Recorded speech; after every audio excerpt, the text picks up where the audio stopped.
Welcome back to Studio Talks. Today we've got a special returning guest, Juke Wong. If you've been following his journey, you already know he's a powerhouse producer with an insane work ethic. And this time he's back with something even bigger, a full documentary capturing his creative process in Japan. So we're diving into everything from making beats overseas to how he made a Made to Inspire series and what he learned along the way. Juke, welcome back to Studio Talks. It's great to have you again, man. Man, thank y'all for having me again, man. It's a pleasure. So first of all, man, when did the idea of a documentary first came to you? Kind of like last summer, man. I was just, just same old, like just working in Chicago every day.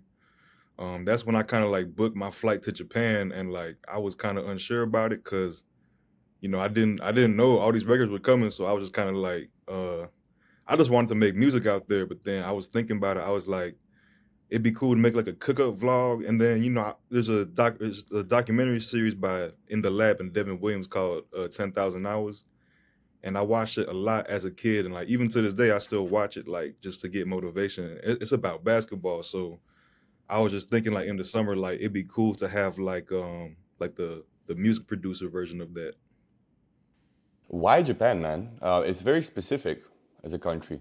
Um, I mean, obviously, cause like I like I'll be watching anime and shit. That's like one reason, but just like when you think about Japan, like you think about like advanced technology, like futuristic infrastructure, like just I would say just like a more like futuristic society, you know what I'm saying? And it's like different to like everywhere else in the world. Like people be doing cook-up vlogs in like LA, Atlanta, and New York. And it's like my whole thing is like I always want to be unique in everything I do. So I felt like Japan was the perfect place to do that because it's like like nobody's done that before. Like just go to Japan and make a whole cook-up vlog for a month. So I think that's why I chose it. Yeah. Did you do anything specific before the trip to prepare for it? Uh, no, not really, man. I kind of just was living life until I didn't even pack my bags until like 6 hours before the flight. So yeah, no, I was just doing my thing, still cooking up, still working and stuff. But this brings me to another question. But how did you get all those studio sessions and sessions in Tokyo? Like, how did you arrange the studio sessions? Did you know anybody previously, or? I had reached out to like a couple studios, kind of like when I booked my flight, just to see if I could rent them out for a whole month. And then this one guy in Tokyo, he pointed me to his website called Studio Noah. It's kind of like I don't know if you guys know about like pirate studios in like London and stuff. Yeah, so it's kind of like that, but in Tokyo. And funny enough, when I landed, right, I got to my Airbnb. I tried to book a studio, but it's like I had to sign up for the website, and I couldn't sign up for the website if I didn't like put my name in Japanese. So like I had no idea how to do that. So I had like one follower from Japan. He was actually in the documentary. You guys seen him when he was in the studio with me. I just asked him like, "Hey, can you type my name out in Japanese real quick?" And then he did that as soon as I landed. After I signed up for the studio website, booked my sessions, and then yeah, from there, basically just booked a session every day. In the documentary, you also we see you a lot working alone in the studio. Is that your usual process? Do you, even back in Chicago, for example, do you just collaborate? Do you just sit alone, or do you collaborate with other producers and you like that little crowded vibe in the studio? It depends, man. Like, obviously I got a lot of homies in Chicago I cook up with, even just like in LA, like London, like I always collab with people. But when I'm in Chicago, like my studio I'm in right now is only like 10 minutes from my house. So I find myself here most of the time, and my studio's kind of out the way, so it's kind of a hassle for people to get here, which I don't mind because I like making stuff alone anyway. So yeah, I would say it's a mix of both for real though. But when I'm in Chicago, mainly like just working alone. Mm. Back to Japan though, did you get a chance to sort of tap into the local music, maybe get inspired and with some samples? I did actually, yeah. When I was out there, I just looked up a bunch of like Japanese jazz and like orchestral composers, and I was just be listening to them like while I'm walking around Tokyo. I actually did get the chance to go to like, because I'm signed to Sony, so I went to Sony Music Japan and linked up with a few people. I had like a few sessions towards the end of the trip that I filmed, but like I just feel like it ain't fit in the documentary. But I got to meet like Japanese artists. I got to meet like some Japanese songwriters and go to the Sony studio. The Sony studio was crazy, man. It was like one of the wildest studios I ever seen. When we last spoke on Studio Talks, everybody was fascinated by your work rate. Man, you get into the studio 10 p.m., then you get out 5 a.m., leaving hours and hours and hours of work. What's your work rate like when you're making music? Or better yet, is this the way everybody should treat production, like a full-time job? I would say if you want to be good at it, yeah, like I definitely believe in like the more time you put into something, the more like benefits you'll get out of it. So I mean, that's just kind of approach I try to take. It's like the same thing when I was like a young kid. I was trying to make it to the NBA, so I spent a lot of my time just playing basketball. Like every New Year's, like December 31st, going into January 1st, I had a tradition for like, and I do this with beats now, but like I used to just be in the gym, like getting shots up at 12 a.m. when the clock hit the New Year. I didn't really care for like going to any New Year's parties, and I don't do basketball no more. Like I hoop on the side like sometimes, but now that music's my job, whenever the New Year hit, I'm always in the studio. You know what I'm saying? Keep it working into like from the old year into the new year. It was a long trip. It was around 6 weeks, right? Yeah, it was supposed to be 4, but I was like, man, I got to stay here extra 2 weeks just to, you know what I'm saying? But it did teach you a lot, this 6 weeks, both as a person, as a music producer, right? What was it? What did you learn? Man, just that, like, you choose what you want to do every day. So like going to the studio every day for me, it was like it was times I faced like burnout. I wasn't feeling as inspired, but like I was still in Tokyo, so like, and I knew my time was limited. So I'm gonna book the studio every day regardless. But I would say the thing I learned is that like like everything kind of coincides, like how your day goes. Like I would start my day, I would wake up, get some food, shower, like do all that. Then I would go to this one building in Shibuya. It's called Shibuya Hikari, I think. And they got like a it's like a public lounge, right? And it's like on the 11th floor, so you like kind of looking over like the famous Shibuya crossing. And I would probably, my sessions like start at 11, so I probably get there like 9 or 10 maybe, and then just cook up there for like 2 hours before the session. So um, I really just learned that, like, man, like the mind is a powerful tool. You know what I'm saying? Whatever you set your mind to, you can do. And like some nights, yeah, it was like cooking up like 8 to 10 hours, like no breaks. You know what I'm saying? And it got hard at points, but I also realized too, like sometimes at the beginning of the session, I wouldn't be making like the best stuff, but like towards the end of the session when I've made like 3 or 4 beats, that's when like I make my hardest shit. So I feel like you just got to push through certain obstacles to get to like where you want to be. You feel me? Yeah. You said there a very interesting thing. You said you also actually let me talk about this first. You handled everything about the documentary. You talked about you did the production, editing, filming, directing, on and on and on, then publishing as well. What was the most challenging part of all of these things that you did? That's tough. I would say editing, man, because when I came back, I really didn't even start working on the documentary till January because I was just like, man, like I don't know how to edit nothing, man. So I literally just had to go on. I mean, obviously I edited like my YouTube loop breakdown videos, but this was like a whole different level of, like intricacy and like detail with the video and stuff. So it took a lot of like, it took a lot of like, just trial and error, I would say, because whenever I thought I had like what I wanted in the documentary, I would like show it to my friends and they'd be like, I think you should do this or that, give me like, constructive feedback. And I'm like, obviously I listened, you know what I'm saying? And that's why it came out the way it did. But just like having to do all, it was a tedious process. Like I really kind of took a break. Not really a break. I just kind of slowed down with the music. Like, not really though, because, I always got the itch to cook up, but just editing the stuff, man, like, man, I put so much time into editing it, man. It's crazy. Like I'm talking like 8, 10 hour sessions in the studio, not even doing music, just editing and stuff. So I would say that, but it was also the most fun part because like it's kind of like it's like I'm really making a movie, so it's like I really get to see my vision come to life. So all the time was definitely worth it. You cooked up a lot of beats. By the way, the beats that you had in the documentary, man, I was just like, we're not gonna see much of these beats in our lives, but they're still banging. But my question is, you did a lot of music there. You did a lot of beats. So maybe did you get any?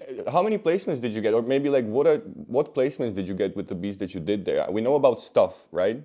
Right, right. I also did Stiff Gang in Japan. Matter of fact, I made the loop, and that's the thing. I could have had the footage of me like making Stiff Gang in the studio, but it was like one of them loops where like when I was making it, I was like, I don't even really like this no more. Like after I made it, and then so I deleted the footage. It was like 2 hours of me just making the loop and making a beat to the loop, and I was like, I don't even like it that much, so I'm gonna just delete it. And then fucking like 2 months later, now I'm like, it's like my top three favorite placements of all time. So it's just like another push and piece situation. It's like the ones you don't expect, like those be the ones that land. So Yeah. Life works in mysterious ways, man. You spent 6 weeks in Japan. Since the culture is very different from the US, was there anything that actually really surprised you? You know? I would say like they don't have like public trash cans. Like if you have like plastic wraps or like bottles or cans, like you kind of have to like wait until you go to a convenience store, I guess. Or I was always moving around, so I just had to kind of like carry like a plastic bag of all my trash until I got back to the Airbnb to throw it out. And just like I would say like how kind of like reserved everybody was. Like I want to say to themselves, because like people would still like help me if I needed it. But like when I'm in public, it's like I didn't really need to worry about nobody like coming up to me and like what I'm saying, telling me I'm doing something wrong. Obviously, because I'm in a foreign country, I'm not trying to get arrested. You know what I'm saying? But yeah, just like it was a point. Like I didn't even talk to nobody for like a week besides the people at like the convenience store by my Airbnb to get food. So just kind of seeing how like everybody is kind of like in their own world. It was definitely interesting, but How did that inspire you? Because you said that you went there to get out of your basically your comfort zone and to basically push yourself a little bit more and not be in the same place. So that was the whole point, right? So what was the inspiration? um, as far as you saying like while I was in Japan. Yeah, why specifically Japan? Okay, we covered that, but I mean more like what kind of inspiration did you get? What was what was it, the landscape? Was it the jazz that we talked about maybe, what was the specific kind of like inspiration you've got? Um, Shoot, just I mean, just kind of like being in my own world, like totally like zoned in my own world. Because like I said, I don't know the language, so I can't really talk to anybody. Um, so like it's really just me and my own thoughts for most of the time. There was this one place called Enoshima that I went to when I was in Tokyo, and like just going there like brought so much inspiration because I'm like the view looks like the scenery looks crazy. So I already know like when I translate it to the music, it's gonna come out like just as crazy. So just that, I would say like also the food, I feel like food plays a big part. So like just eating like healthier stuff every day than, what I'm saying, what is fed in America. I feel like that helped too, because what I'm saying, it's not it's not as unhealthy, you feel me? You mentioned that this is the part of the Made to Inspire series. Do you already don't know the next chapter that's gonna come after this?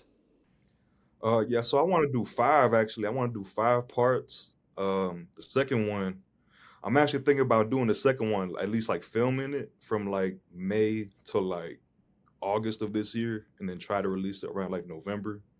And I feel like the second one's gonna be set in Chicago or like maybe just around America in general, because I might be traveling again soon. So probably just like a compilation of like a lot of different places I'm going. But I feel like mostly it'll be in Chicago. Like I definitely have some cool ideas to like that'll feel new in comparison to this one. You know what I'm saying?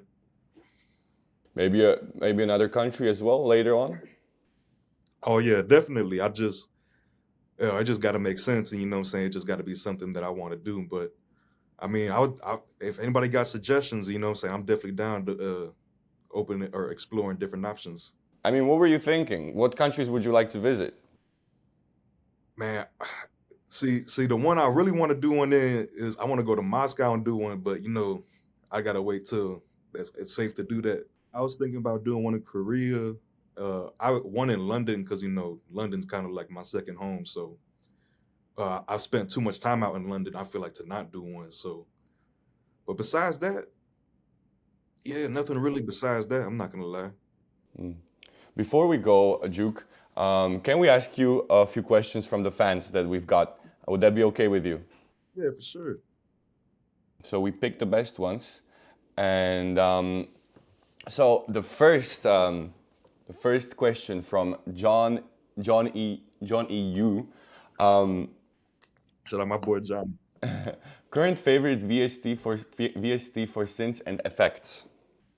Ooh, Sense and Effects. That's tough.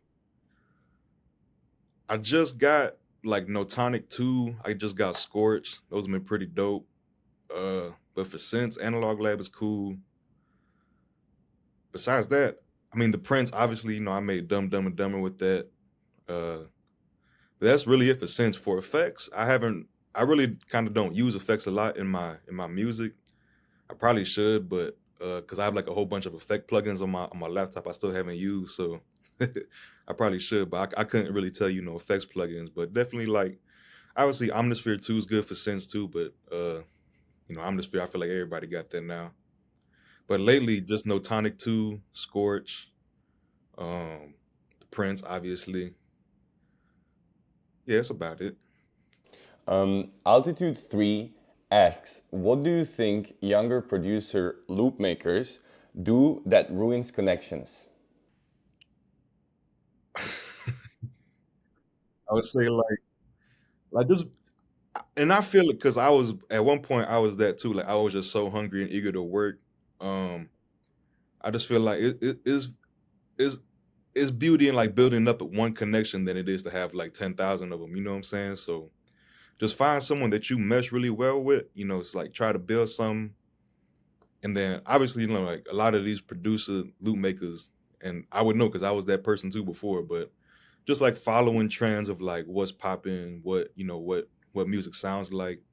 I just feel like everybody, like I said into the last one too, like I feel like everybody needs to develop their own unique sound and bring it to the world instead of trying to copy what the next person's doing, because then that leads to stagnant music, which is what music is right now.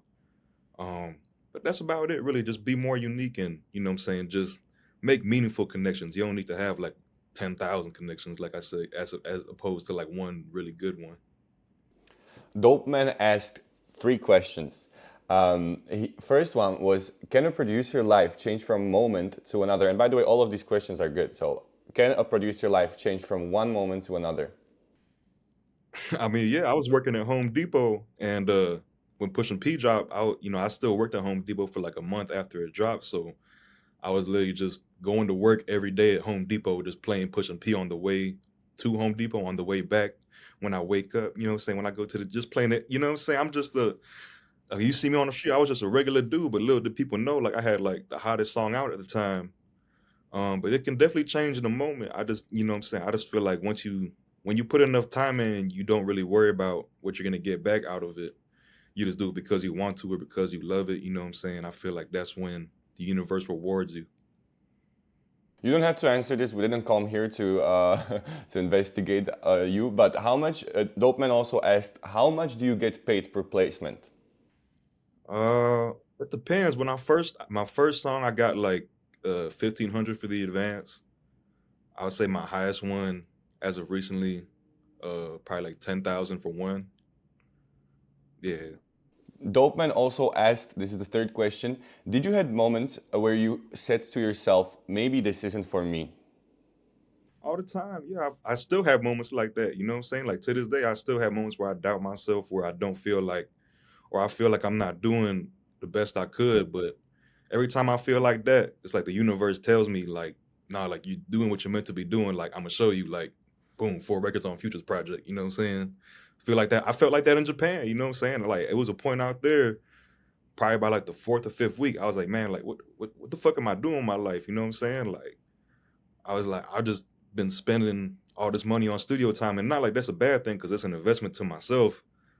But it's just like, man, like and I was feeling burnt out and, you know what I'm saying, uninspired and, you know what I'm saying, just, tired in general because I was working so hard, but even to this day, yeah, I still have those moments, man, but you just gotta remember, like, what are you doing this for? Like, are you doing this for money, clout, fame? Like, I'm not doing it for that. I just wanna do it to create a positive impact on the world and impact others positively through my music, so that's the reason I'm doing it, and I feel like that keeps me going because that's a purpose that's greater than myself, you know what I'm saying? It's kind of like giving back to the world, if that makes sense. It does, Juke, it does. This has been another dope conversation with Juke Wong. It's always inspiring to hear about the way you push yourself, Juke, creatively, whether it's making beats, man, filming, or just constantly leveling up. So we'll be keeping an eye on what's next for Made to Inspire. We definitely would like to do another interview if you would have another documentary. And I'm sure this won't be the last time we have you. So Juke, appreciate you coming through, man. I appreciate y'all, man, for having me. Thank you, for real.